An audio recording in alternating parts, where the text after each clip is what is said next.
sih kita ini kalau hidup kita ini diatur sama Tuhan, diatur di bawah manajemennya Tuhan. Sehingga apa yang direncanakan oleh manajemennya Tuhan itu bisa digenapi ke atas kehidupan kita. Kita mau belajar sama-sama. Tahukah Bapak Ibu, saudaraku bahwa orang-orang top di level dunia biasanya adalah orang-orang yang punya skill manajemen yang tinggi. Mereka bisa memanage segala sesuatunya dengan baik. Mereka bisa memanage perusahaan mereka dengan baik. Sehingga mungkin dari kecil bisa sampai jadi besar. Makanya mereka disebut top level dunia. Orang-orang yang di top level dunia biasanya mereka punya manajemen yang baik di dalam mengatur finansial mereka. Mungkin mereka bisa mengatur cash flow dengan baik. Mereka bisa ambil resiko dengan tepat, mereka bisa menginvestasikan dengan tepat sampai mereka bisa dibawa ke level tertentu. Kalau saya baca di Google, Bapak Ibu Saudaraku, orang-orang di top level dunia biasanya adalah orang-orang yang bisa memanage dirinya dengan baik, memanage waktu dengan baik. Seringkali kita hanya berpikir bahwa manajemen itu hanya perlu untuk organisasi, seperti gereja. Atau kita perlu memanage untuk perusahaan atau artis. Tapi tahukah Bapak Ibu Saudaraku, diri kita ini perlu manajemen loh. Perlu manajemen yang baik. Ada banyak anak-anak Tuhan saya lihat bukan gak diberkati. Bukan gak ada penyertaan. Diberkati, yes. Ada penyertaan, yes.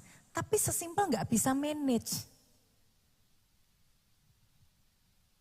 Skill manajemenmu, kalau engkau bisa memanage semua resources yang ada di dalam kehidupanmu, great multiplication terjadi atas hidupmu. Sekarang kita mau lihat ya, seperti apa sih manajemen itu? Manajemen itu apa sih? Dalam ilmu manajemen, manajemen adalah proses merencanakan, mengorganisasikan, mengarahkan dan mengendalikan sumber daya, baik itu manusia, uang, waktu, material, dalam rangka mencapai tujuan tertentu secara efektif dan efisien. Dengan kata lain, manajemen adalah kemampuan kita buat mengelola semua resources yang Tuhan sudah tetapkan di dalam kehidupan kita. Yang Tuhan sudah taruh, kita bisa manage secara optimal. Itulah manajemen, Bapak Ibu Saudaraku. Banyak orang seringkali hidupnya gak bisa maksimal bukan karena gak ada potensinya.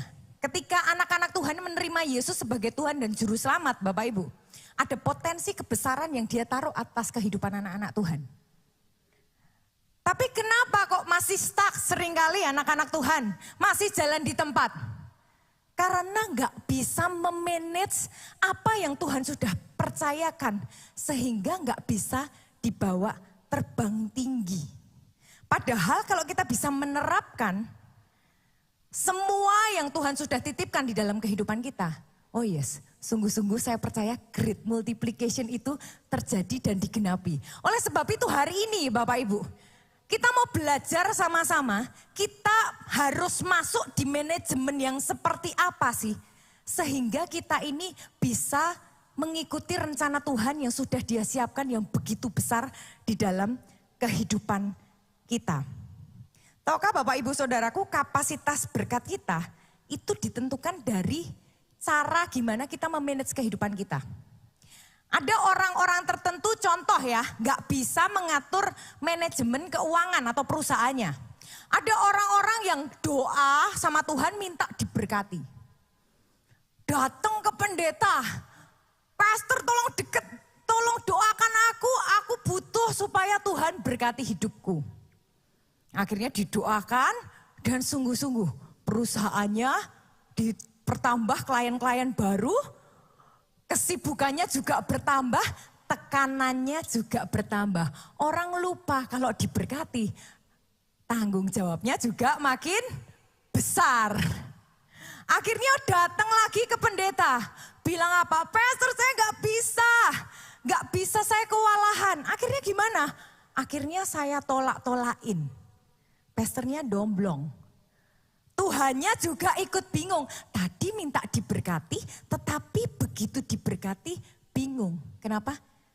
Gak punya manajemen yang baik. Ada orang-orang yang berpikir, nanti kalau uangnya sudah banyak deh, aku mau belajar gimana caranya manajemenin keuangan yang baik. Tapi seberapa banyak kita tahu, kalau dari sedikit aja kita nggak bisa manage. Dikasih besar juga sama saja. Ada orang yang terima lotre ratusan miliar di Amerika, Bapak Ibu Saudaraku. At the end of the day, kita bisa baca artikelnya.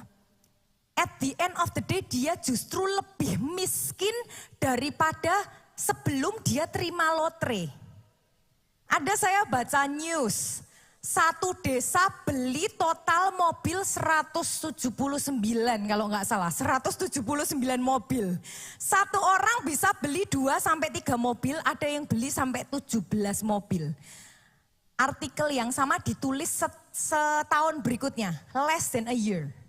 Mereka jual-jualin mobilnya. Mereka nyesel mereka sudah jual tanah. Kenapa? Karena nggak di-manage dengan baik. Kemampuan kita dalam kita bisa mengelola sumber daya itu menentukan kita bisa dibawa ke level mana. Dan bukan cuma itu Bapak Ibu Saudaraku. Manajemen akan membuat kita langkahnya tuh lebih pasti. Kenapa? Karena sudah ada arah, sudah diatur. Manajemen akan membuat keputusan-keputusan kita lebih benar, lebih terang jalan-jalannya. Tahukah Bapak Ibu Saudaraku bahwa kita sebagaimana kita ada sampai detik ini adalah dari keputusan demi keputusan yang saudara ambil sebelumnya. Betul?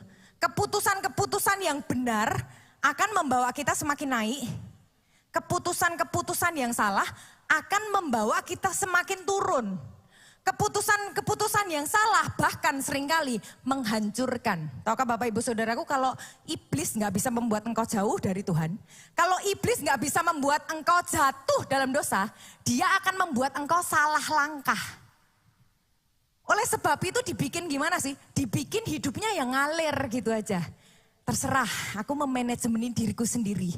Aku mau gini ya terserah aku, mau gitu yang terserah aku. Bad decision akan menghancurkan hidup anak-anak Tuhan. Tapi at the same way, the right decision akan membawa kita terbang tinggi, mengalami great multiplication dalam kehidupan kita. Seberapa banyak kita melihat orang-orang tuh bukannya gak diberkati, berkatnya banyak, dikasih berkat. Tapi gak bisa manage, akhirnya spend, at the end of the day gak punya apa-apa. Bahkan yang lebih parah nggak ngerti cara kerja hutang dan lain sebagainya, ambil pinjol, akhirnya hidupnya nggak damai sejahtera. Kenapa nggak damai sejahtera? Dikejar-kejar pinjol, gimana bisa damai sejahtera? Ada orang-orang yang saya lihat nggak bisa memanage pertemanannya. Firman Tuhan berkata apa? Pergaulan yang buruk merusak kebiasaan yang baik. Dengan kata lain, pergaulan yang baik bisa membuat yang buruk jadi baik. 1 Korintus 15 ayat 33 ya. Ada orang-orang yang tadinya punya nilai-nilai yang baik di dalam kerohanian. Misalnya contoh, setiap minggu harus ke gereja. Setiap minggu anak-anak harus sekolah minggu. Tapi ketika masuk di dalam circle tertentu, gak apa-apa tuh orang lain gak ke gereja. Yang lain hari minggu pergi keluar kota, it's okay. Ada orang-orang tertentu yang tadinya sungguh-sungguh, yang penting kita hidup benar di dalam kebenaran firman Tuhan. Tetapi ketika masuk di dalam circle pertemanan tertentu, akhirnya bisa belok. Ada orang-orang tertentu gak bisa memanage waktu dengan baik, akhirnya gak punya waktu buat anak-anak. Tahu gak saudaraku, ketika anak saudara itu masih kecil, dunianya adalah orang tuanya. Anak saya kemarin ditinggal dedinya pergi keluar kota beberapa hari. Diteror dedinya. Ketika anak-anakmu nyari engkau di usia tertentu Bapak Ibu Saudaraku, itu kairos loh. Itu kairos karena dia gak lama lagi akan jadi gede. Dia gak akan nyari-nyari saudara gitu. Dia akan punya tanggung jawab yang lebih, dia punya pertemanan yang berbeda gitu ya.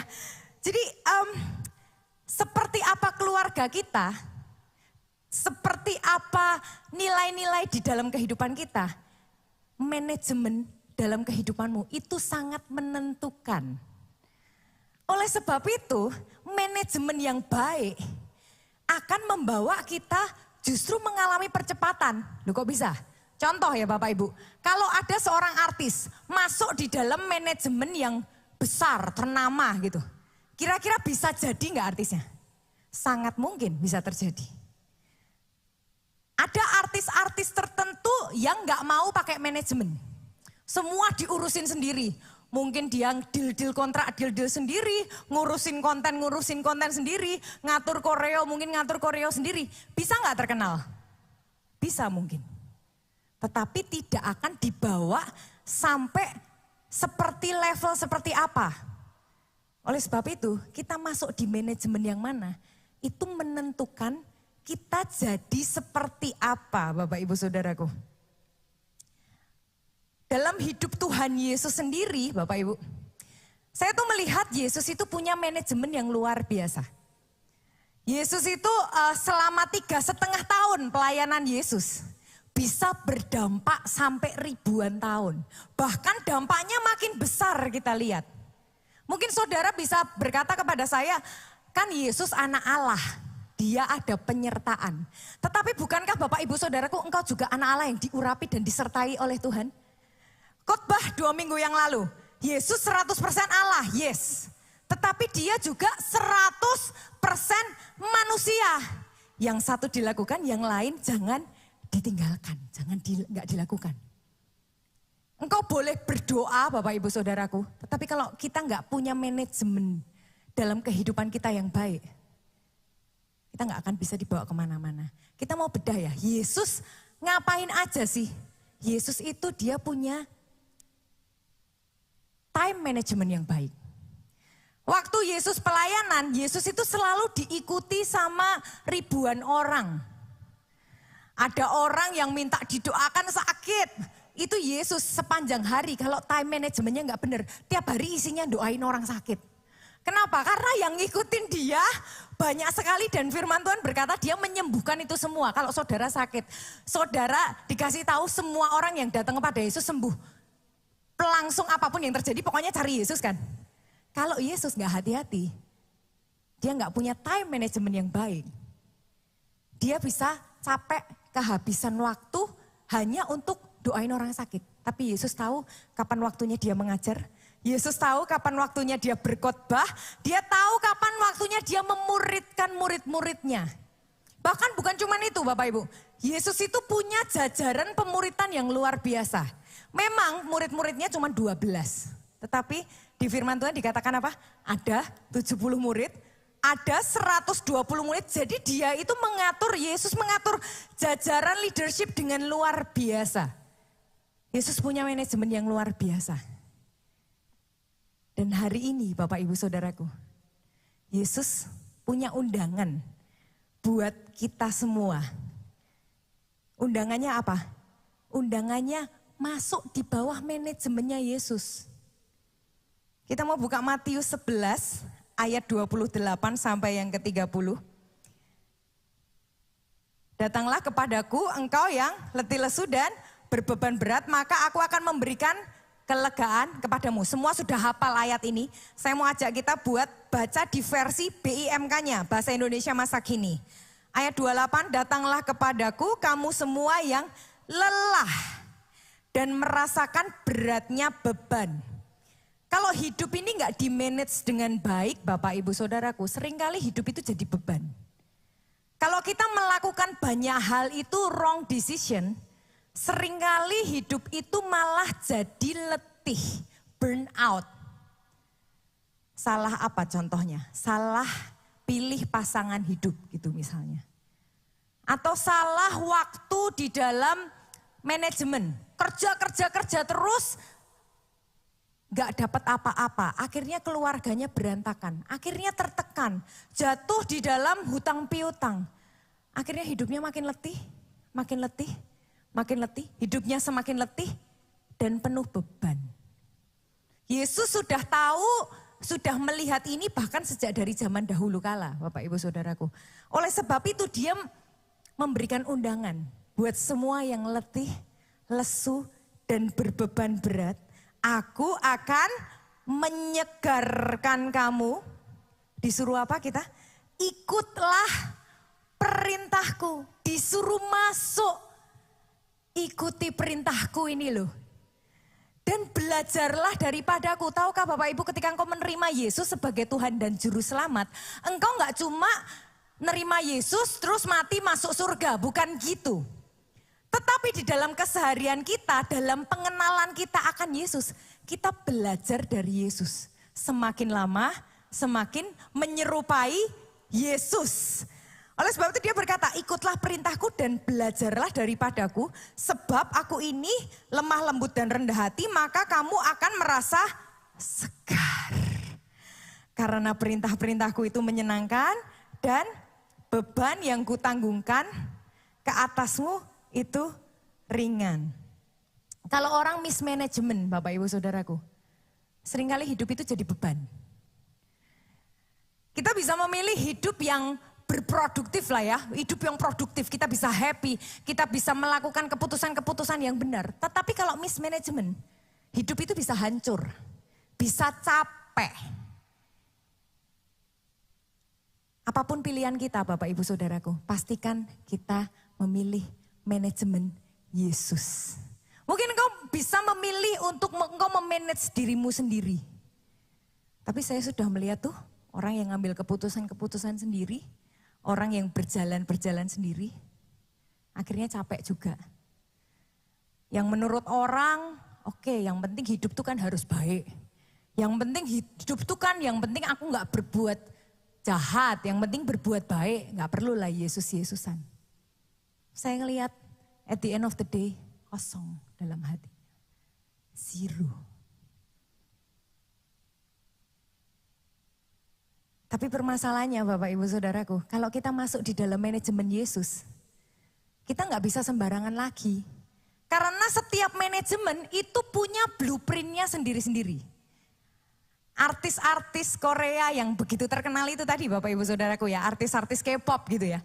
Mereka itu sudah masuk di dalam manajemennya Yesus, itu bahkan manajemen Korea itu bahkan sejak mereka masih belasan tahun. Jadi masih kecil-kecil gitu mereka sudah masuk ke manajemen. Dan hidup mereka gak bisa sembarangan loh.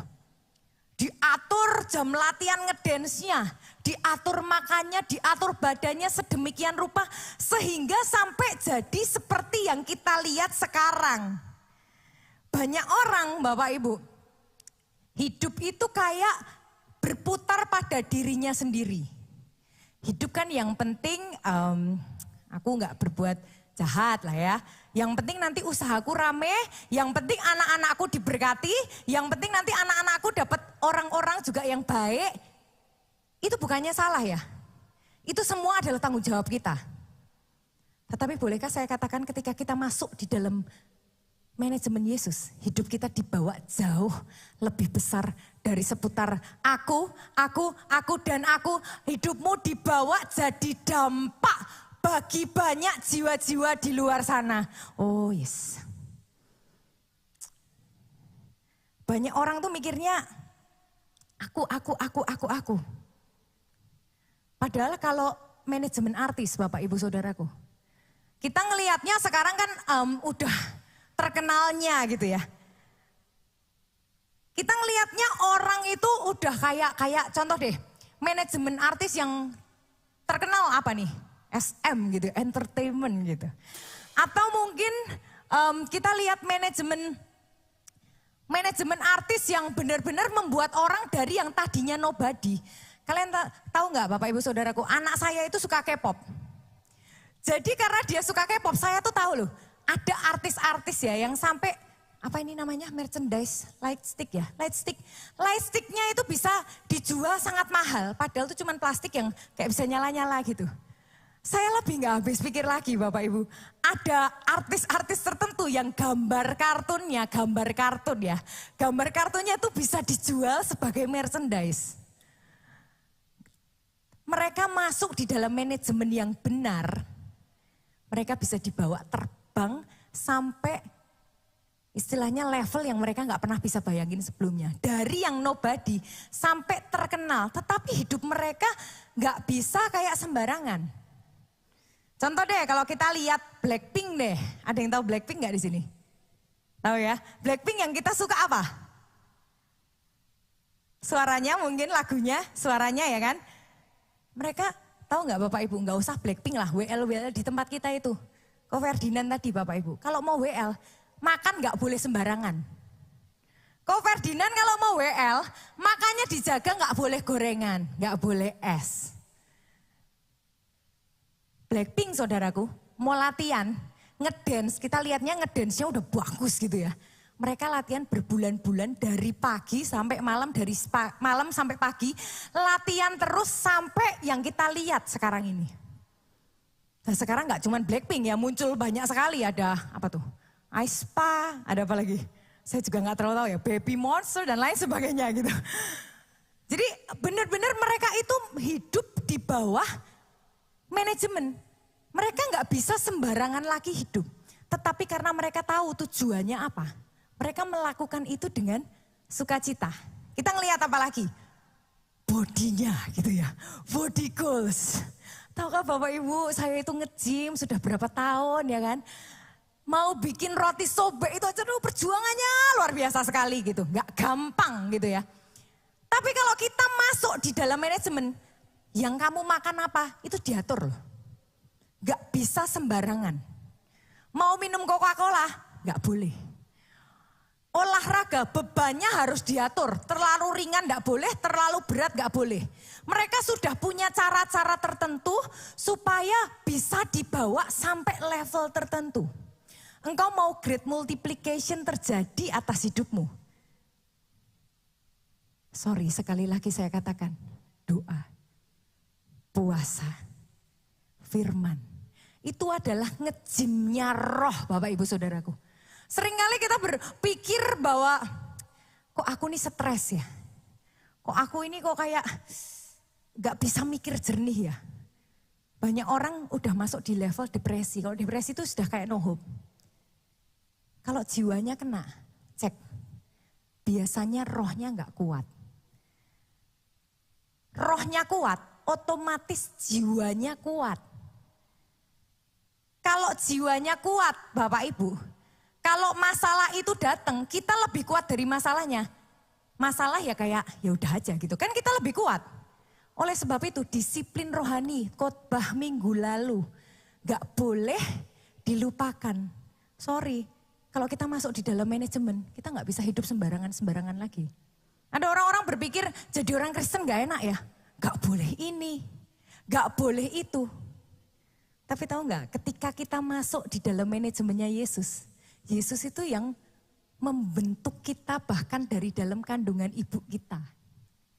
Dia yang tahu banget kelemahanmu apa, dia tahu banget potensi kita itu apa, dia tahu trauma-trauma yang ada di dalam diri kita, dia tahu kita bisa dibawa sejauh apa.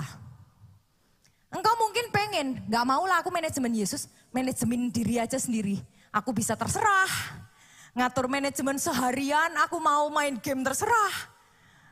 Aku seharian mau melakukan apapun keputusan yang aku mau terserah. Gak mau aku di bawah manajemen Yesus. Tapi tahu gak Bapak Ibu Saudaraku, gak bisa dibawa kemana-mana. Kalau engkau mau dibawa terbang tinggi, great multiplication terjadi atas hidupmu, masuk di dalam manajemennya Yesus. Dengan kata lain apa? Ya kita ngikutin perintah-perintahnya. Tadi dikatakan apa? Beban yang kuberikan itu ringan loh, aneh. Beban kok ringan? Saudara tahu kuk gak sih? Kuk itu sapi kalau ditaruh atasnya ditaruh gini tuh. Itu namanya kuk. Enak apa enggak? Enggak enak. Namanya kuk enggak enak. Tapi dia berkata, beban yang kuberikan kepadamu itu ringan, enak. Dan kalau kita masuk di bawah manajemennya Yesus Bapak Ibu Saudaraku. Dia enggak cuma asal nyuruh-nyuruh, oh ya kamu harus gini. No. Dia mengasihi engkau. Dia tahu apa yang kau pikirkan. Dia tahu apa yang kau impikan. Firman Tuhan berkata apa? Bergembiralah karena Tuhan. Maka dia akan memberikan kepadamu apa yang diinginkan hatimu. Oh, tepuk tangannya yang terbaik bagi Yesus Kristus Tuhan. Keuntungannya apa sih kita hidup di bawah manajemennya Yesus? Manajemen Yesus pasti menyelamatkan. Manajemen Yesus gak akan tinggal diam. Manajemen Yesus pasti menyelamatkan. Yesaya 45 ayat 22. Berparinglah kepadaku dan biarkanlah dirimu diselamatkan, hai ujung-ujung bumi. Sebab akulah Allah, tidak ada yang lain. Satu kali Bapak Ibu Saudaraku, saya ada di lagi event di PIK. Saya nggak pelayanan, jadi saya duduk seperti saudara di bangku jemaat. Saya duduk, saya ngikutin ibadah seperti biasa. Tiba-tiba ada satu orang datang kepada saya gitu. Dia datang dan dia berkata, Cik Dina akhirnya ketemu. Oh kenapa, halo, kenapa gitu. Saya nggak kenal sebelumnya. Akhirnya dia cerita Bapak Ibu Saudaraku. Dia cerita bahwa dia sekian waktu yang lalu dia itu ngalami yang namanya depresi karena kena pinjol, kena dan lain sebagainya, hidupnya hancur dan dia mau bunuh diri. Pada saat dia mau bunuh diri, tiba-tiba ada suara bilang, buka Roma 3. Akhirnya dari handphone dia buka Roma 3 gitu ya. Dia buka Roma 3 dan dia ngomong, Roma 3 ayat berapa ini? Tiba-tiba mamanya bilang, ayo ikut live streaming, pokoknya ke gereja gitu. Karena mamanya ngeliat katanya auranya gak baik gitu. Akhirnya dia memutuskan, yaudah deh aku ketik di YouTube live streaming. Ketika dia keluar live streaming Bapak Ibu Saudaraku, yang keluar di gereja kita. Paling atas dia pencet. Ternyata setelah dipencet yang keluar pas kesaksian, jadi lagi ibadah terus pas kesaksian, yang kesaksian saya tentang kesembuhan anak saya. Jadi kesaksiannya bukan tentang hutang piutang ya, kesaksiannya bukan tentang pinjol dan lain sebagainya, tentang kesembuhan. Tapi dari kesaksian itu ada satu ayat yang saya sampaikan, saya dapat rema dari Yohanes 3 ayat 30. Biar Yesus lebih besar, aku harus makin kecil. Ketika dia mendengar kesaksian saya, dia langsung tersungkur, Bapak Ibu Saudaraku. Dia tersungkur, dia menerima lawatan Tuhan, dia dijamah Tuhan, dia nggak jadi bunuh diri. Dan ketika dia ketemu dengan saya, dia cerita hidupnya diubahkan, pekerjaannya juga semakin ditetapkan sama Tuhan, pekerjaannya diberkati sama Tuhan, dan dia sekarang datang ke gereja kita, menyala-nyala dari Tuhan. Dia dari Depok jauh-jauh, setiap minggu datang ke ibadah ke keluarga Allah, rohnya menyala-nyala dan sungguh-sungguh kemuliaan hanya bagi Yesus Tuhan. Yesaya 45 ayat 22 dikatakan apa tadi? Berpalinglah kepadaku, engkau mau diselamatkan, nomor satunya gampang, cuman berpaling. Langkah pertama, jangan bingung, berpaling kepada Yesus, hidupmu diselamatkan. Kemarin saya ada satu masa, biasalah kalau lebaran ya kan, kadang-kadang cash flow itu agak bingung gitu. Mau yang mana dulu, yang bayar barang, bayar apa, THR kan banyak gitu ya. Maksudnya kayak ngatur cash flow gitu. Lagi bingung-bingung ngatur cash flow dan semua harus cepet gitu kan ya. Saya tuh bingung, di tengah kebingungan saya tuh cuma duduk. Saya di toilet pada saat itu duduknya ya. Saya duduk di toilet dan saya bilang sama Tuhan, Tuhan kasih aku hikmat supaya aku bisa mengatur ini semuanya. Tuhan cuma ingetin satu dalam hati saya, ikut perintahku. Maksudnya gimana Tuhan ikut perintahku? Akhirnya saya renung-renungkan firman, oke. Jadi kalau menurut firman Tuhan berarti seharusnya yang perlu saya bayarkan berarti ini dulu. Hanya dari pemikiran ketika saya berpaling pada perintah Yesus. Gak kebetulan loh, tiba-tiba jalan dibukakan. Jalan dibukakan, satu demi satu jalan dibukakan. Padahal posisi hati saya hanya berpaling kepada kebenaran firman Tuhan. Gak ada yang kebetulan ketika kita berpaling kepada Yesus Kristus. Dan kalau kita masuk di dalam manajemennya Yesus, saya katakan dia tidak pernah meninggalkan perbuatan tangannya. Dia menyelamatkan hidupmu, dia tidak pernah berniat jahat atas hidupmu. Oh, tepuk tangannya yang lebih dahsyat lagi bagi Yesus Kristus Tuhan. Satu kali Paulus dan Silas Bapak Ibu, dia ditangkap karena dimasukkan ke penjara karena dia memberitakan Injil. Ada orang-orang yang dimasukkan ke penjara terus karena salahnya sendiri terus menyalahkan Tuhan. Yesus, kenapa kok kau tega gitu. Tapi Paulus dan Silas dia masuk ke penjara karena memberitakan Injil. Aneh ya, memberitakan Injil kok masuk penjara. Tapi itu terjadi. Tapi hebatnya Paulus dan Silas dari mulut bibirnya gak pernah bersungut-sungut. Tetapi malam hari itu apa yang dia lakukan? Memuji dan menyembah Tuhan. Kemudian apa yang terjadi Bapak Ibu? Kemarin malam kita ada apa? Jam 11:30 malam ada gempa. Ada yang ngerasa?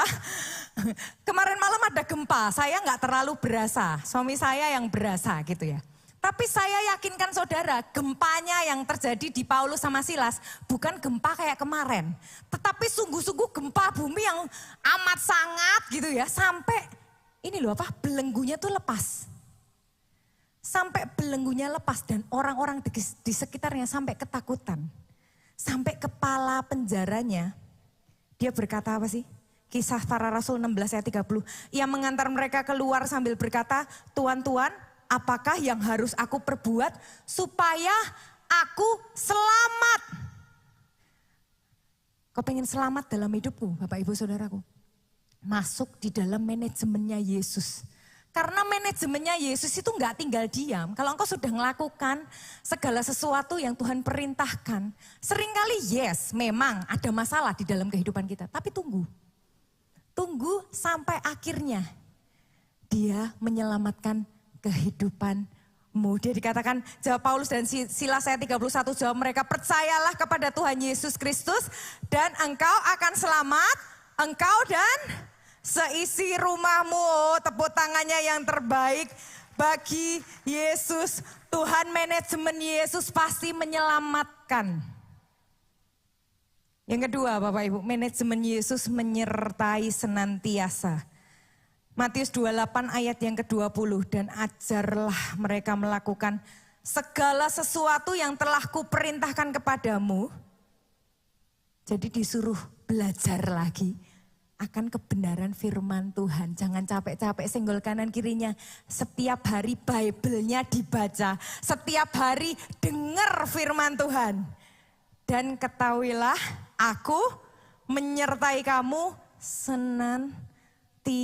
Senantiasa tuh kapan aja sih? Pagi aja atau setiap saat? Senantiasa tuh setiap saat Bapak Ibu Saudaraku. Saya melangkah sampai di situ.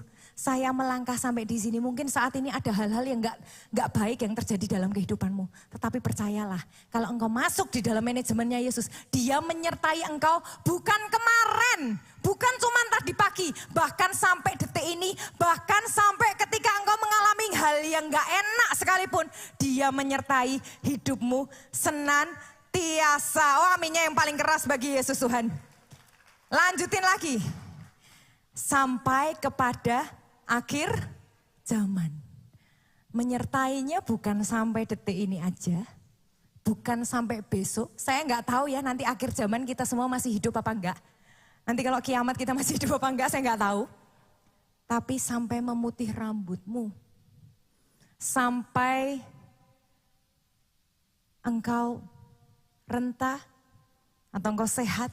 Saya berdoa kalau kita sampai tua nanti, hidup kita sehat, badan sehat, kita melayani Tuhan, hidup kita menyala-nyala bahkan sampai akhir kehidupan kita. Bapak Ibu Saudaraku, ini adalah kebenaran firman Tuhan yang harus kita pegang. Menyertai senantiasa itu bukan cuman pas kita sehat, kita melayani Tuhan, enggak. Menyertai senantiasa tuh benar-benar sampai bahkan kita usia emas gitu. Ada siapa tuh namanya ya? Pastor E.A. Adeboye. Ada yang pernah dengar? Pastor E.A. Adeboye. Pastor E.A. Adeboye adalah gembala sidang di Nigeria. Salah satu gereja terbesar di dunia. Atau mungkin benar-benar terbesar sampai detik ini. Dia umurnya sudah 82 kalau nggak salah. Per hari ini kalau nggak salah 82 tahun. Di umurnya sampai detik ini. Dia semakin kuat. Badannya sehat, padahal dia kalau doa itu jam 10 malam sampai jam 4 pagi setiap hari. Masuk akalnya di mana? Dia sering banget puasa nggak makan itu loh. Puasa nggak makan itu 40 hari sering. Sering kali kan kita bilang kan, kalau puasa nanti badanku rusak.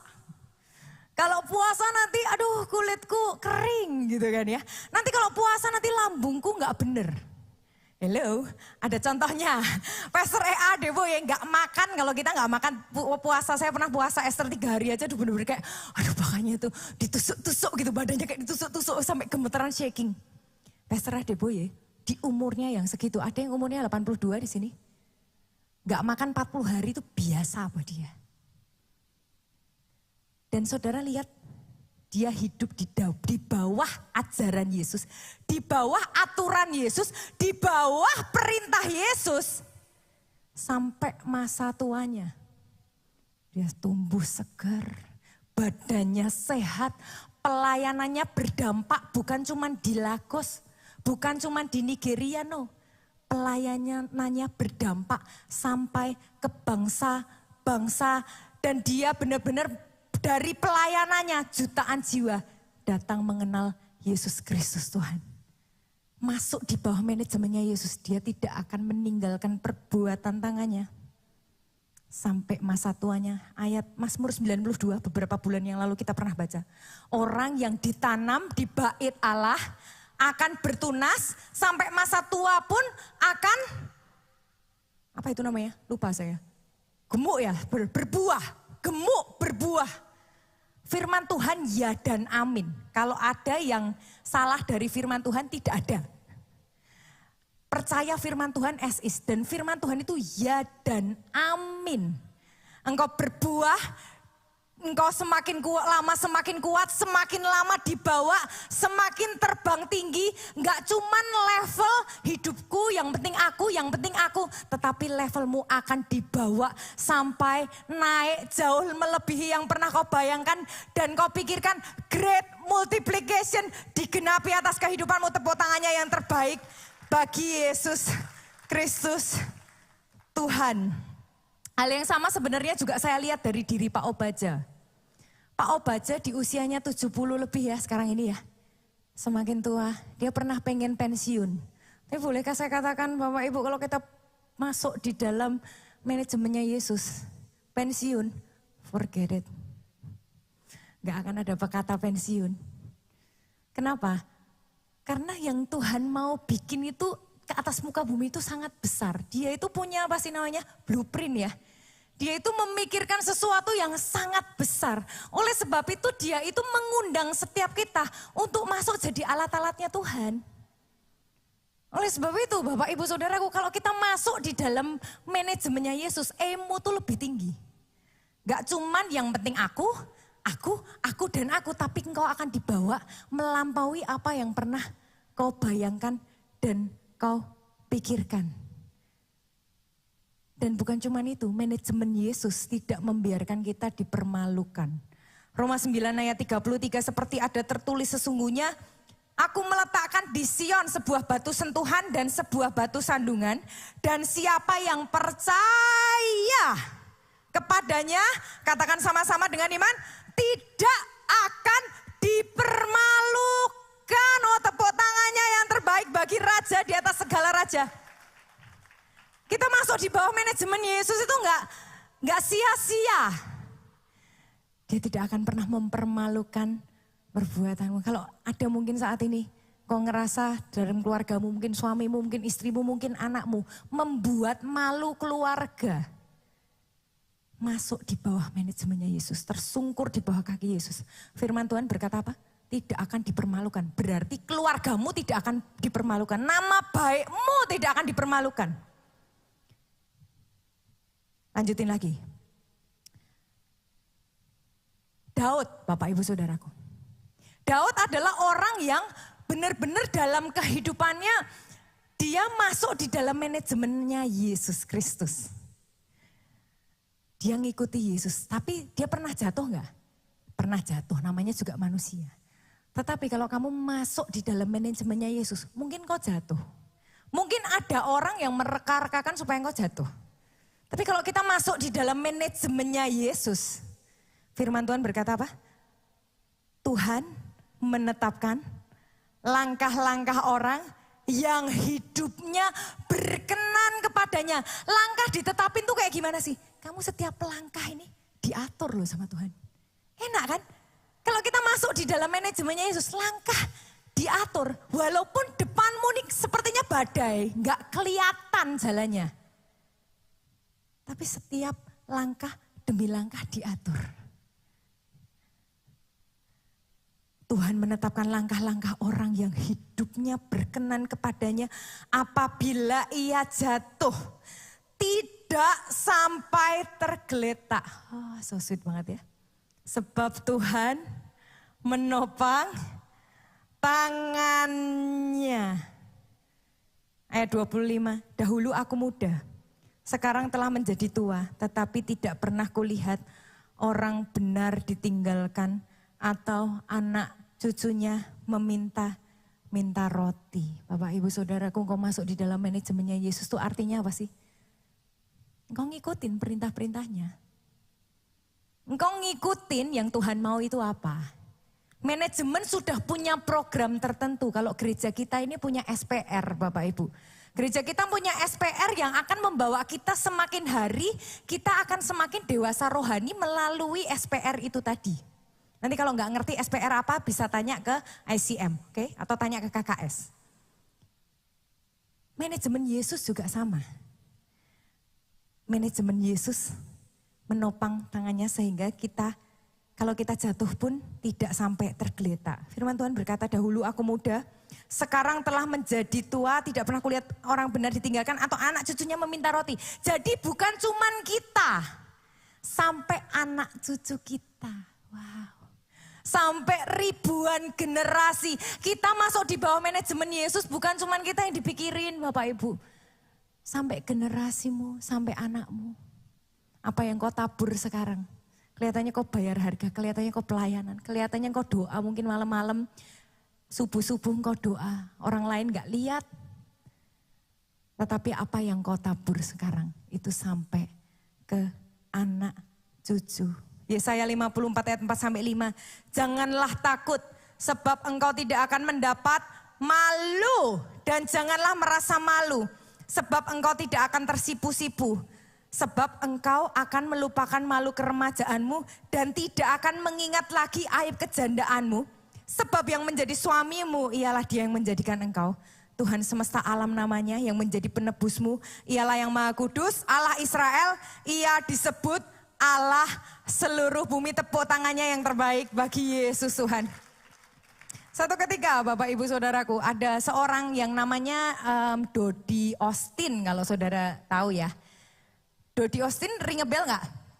Ring a bell, saudara kalau suka baca buku, waktu saya masih remaja saya suka banget baca bukunya Joel Austin. Dan menurut saya Joel Austin ini adalah salah satu gerejanya adalah gereja modern di Amerika.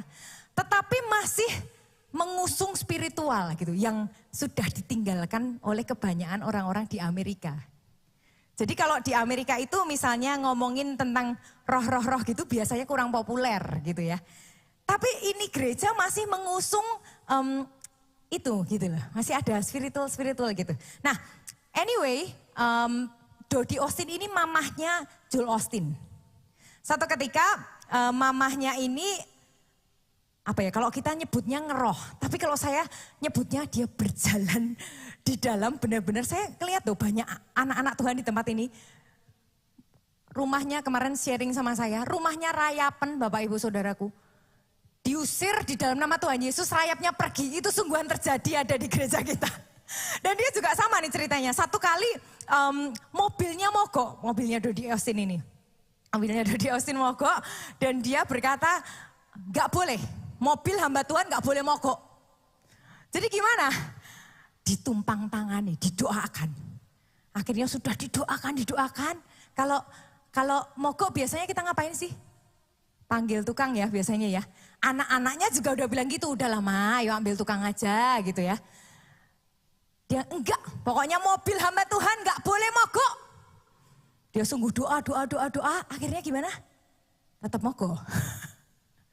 Dia lanjutin, dia terus tetap dia terus pokoknya aku percaya gitu ya. Akhirnya terus anaknya udah mah ayo panggil montir, dia tetap kekeh. Sampai satu titik dia bilang tunggu kalian semua diem. Mobil kita mau pergi pelayanan. Jadi kamu nyala ya, kamu yang baik ya. Dalam nama Tuhan Yesus dipukul mobilnya, dia nyala. Tepuk tangan bagi Yesus Tuhan. Bapak Ibu Saudaraku, saya nggak akan menceritakan tentang itu. Tapi saya ini melihat benar-benar ini adalah salah satu orang yang rare di zaman sekarang, di zaman terutama di Amerika. Orang-orang yang berjalan di dalam roh, yang punya iman as is, nggak banyak. Sekarang dia sudah udah tua Bapak Ibu. Tapi dia ketika dia di umur 48 tahun, dia divonis kanker hati stadium 4. Hidupnya udah nggak lama lagi gitu ya. Yang dia lakuin apa pada saat itu? Dia kumpulin semua foto-fotonya waktu masih gadis. Waktu masih gadis fotonya dikumpulin semuanya. Dipajang di semua tempat. Di kamar dipajang, di dapur dipajang, di ruang depan dipajang, di mobil dipajang, di mana-mana dipajang pokoknya. Supaya apa? Supaya dia bisa ngelihat. Ketika dia lihat, oh tubuhku sehat. Tubuhku segar, aku gak sakit di dalam nama Yesus, bilur-bilur Yesus sudah menyembuhkan penyakitku. Sekarang umurnya sudah 92 tahun. 90 tahun saya lupa, 90 tahun Bapak Ibu. Di umur yang 90 tahun ini, dia masih segar, dia masih sehat, dia melayani Tuhan, dia masih khotbah Bapak Ibu Saudaraku. Ada di sini yang umurnya 92 tahun? Gak ada. Senggol kanan kirinya, ayo melayani Tuhan, ayo melayani Tuhan, ayo menyala-nyala bagi Tuhan. Jangan kalah sama Dodi Austin Bapak Ibu Saudaraku. Jalan sama Tuhan tidak akan dipermalukan.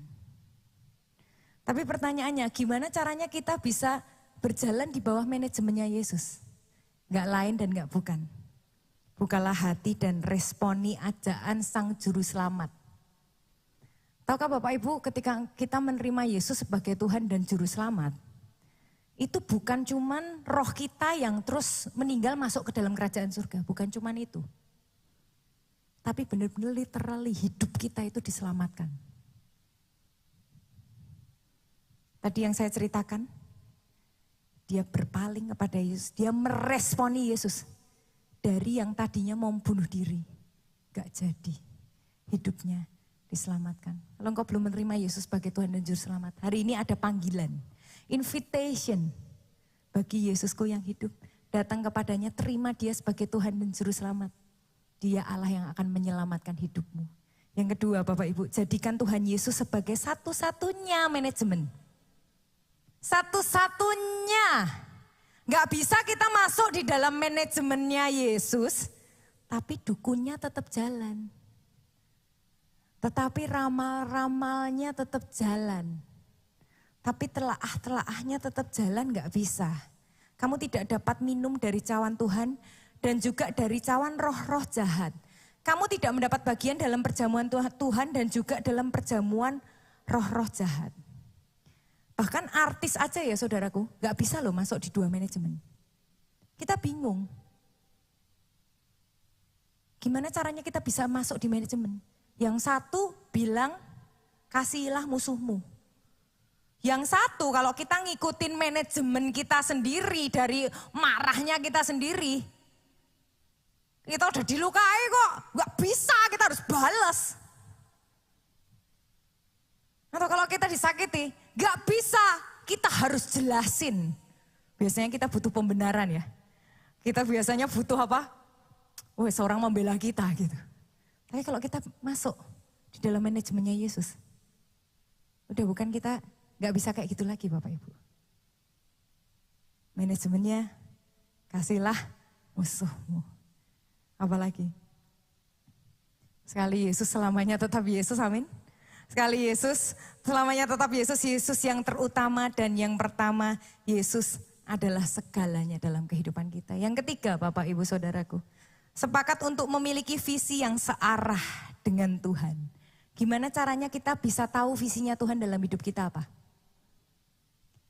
Caranya paling simpel Bapak Ibu, baca Bible.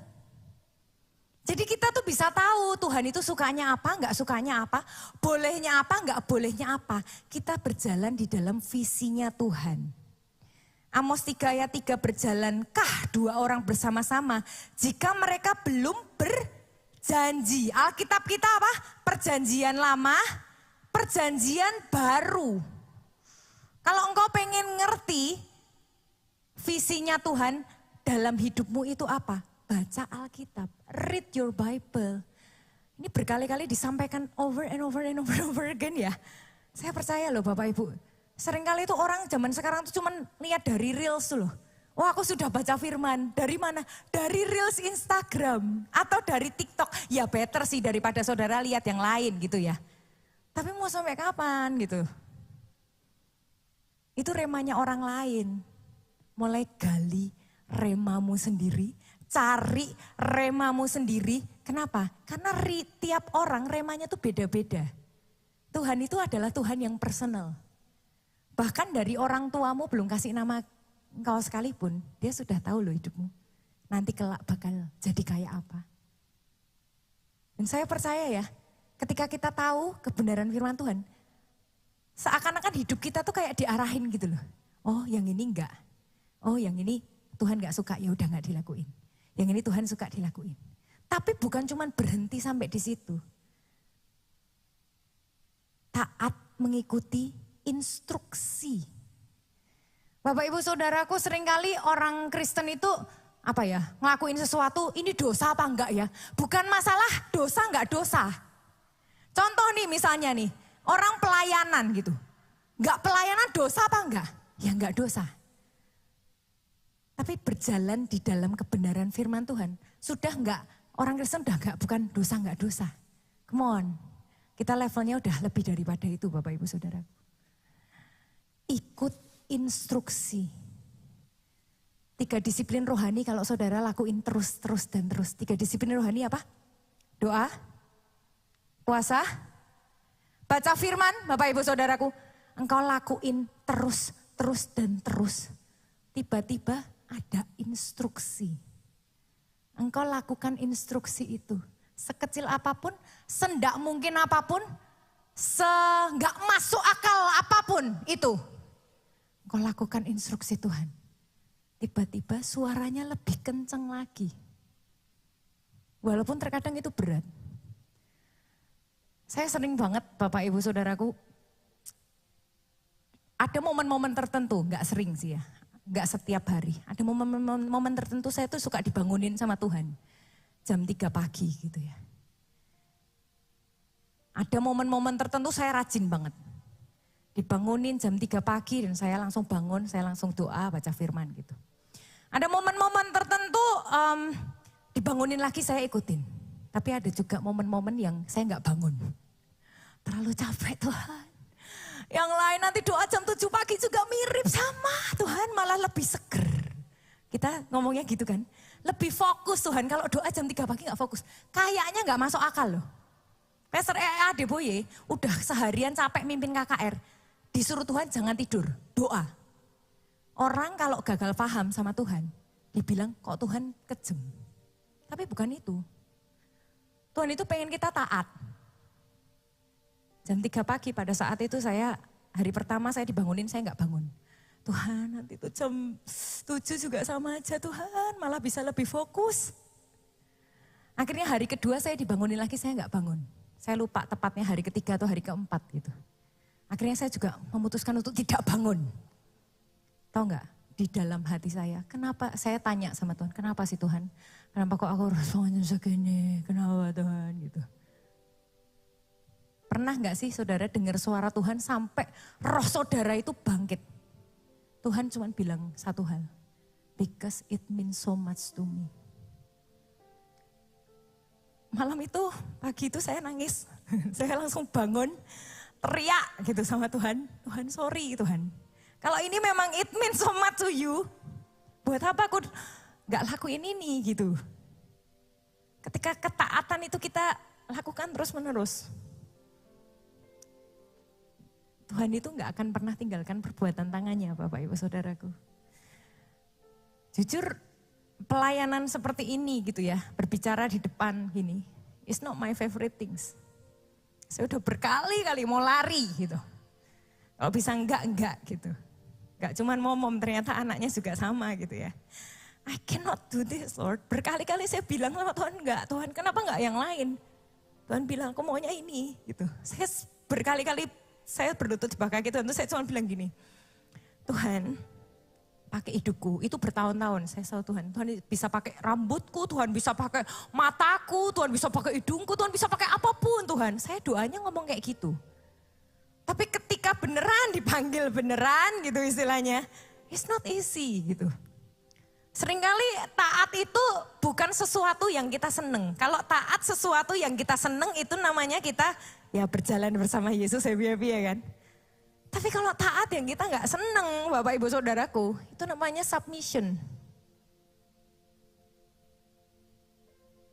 Kalau saudara terus taat, walaupun kadang-kadang nggak enak loh. Doa dibangunin jam 3 pagi itu rasanya apa sih? Aduh Tuhan, nyamuk Tuhan, aduh kok gelap Tuhan, anakku nanti kedengeran nanti bangun. Aduh besok pagi itu masih ada ini itu Tuhan, mau jam segini aja tuh aku lebih fokus loh Tuhan. Saya biasanya ngomongnya gitu. Saya lebih bisa genjreng-genjrengnya lebih kenceng Tuhan gitu. Ya kan kalau kita nyanyi kalau nggak terlalu ini kan lebih bisa teriak. Ini kalau jam 3 pagi itu masih ngantuk ya Tuhan. Yesus pegang. Nyanyi juga nggak jelas ya kan, baca juga kayak aduh masih ngantuk gitu. Tapi bukan itunya. Tapi ketaatanmu. Jalan di dalam manajemennya Yesus, contoh artis tadi deh. Mau terkenal, mau dibawa terbang tinggi, mau perutnya kotak-kotak, ya gak bisa makan sembarangan. Gak bisa berbuat seenak-enaknya. Tapi percayalah, ketika kita tuh jalan sama Yesus ya, somehow hidup kita itu menyenangkan, gak akan jadi berat lagi. Sudah jadi naturalnya kita buat nyenengin hati Yesus. Hari ini Bapak Ibu Saudaraku, saya tuh teringat sama satu ilustrasi yang Yesus lagi mengetuk pintu. Dan sore hari ini, Yesus lagi ngetuk pintu hati kita. Dia bukan tipe yang akan menerobos, ayo kamu harus doa, pastikan kamu harus ini, harus itu, maksa kita, enggak. Yang dia lakukan cuma ngetuk. Dia cuma ketuk, sampai engkau berkata, yes aku mau Tuhan. Aku hidup di dunia ini bukan karena apa-apa, tapi hidup di dunia ini karena Tuhan. Bangkit berdiri Bapak Ibu Saudaraku. Sama-sama katakan, Yesus pegang erat tanganku, ku tak dapat hidup di luar kasih-Mu, Bapa. Jangan tinggalkan aku, Engkau alasan selama ku hidup. Yesus pegang erat tanganku, ku tak dapat hidup di luar kasih-Mu, Bapa. Jangan tinggalkan aku, Engkau alasan selama ku hidup. Yesus pegang erat tanganku, ku tak dapat hidup di luar kasih-Mu, Bapa. Jangan tinggalkan aku, Engkau alasan.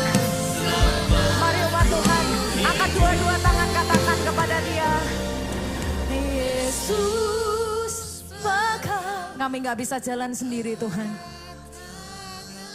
Kami mau ikutin aturan-aturan-Mu, perintah-perintah-Mu Tuhan. Oh Yesus, ajar kami untuk percaya, Ajar kami untuk taat Tuhan. Kami mau katakan dalam hidup kami, Engkau alasan kami hidup Tuhan. Sama-sama katakan, come on. Yesus berkat. Kami gak bisa jalan sendiri Tuhan. Manajemen hidup kami sia-sia. Keputusan-keputusan dari pemikiran kami sia-sia Tuhan.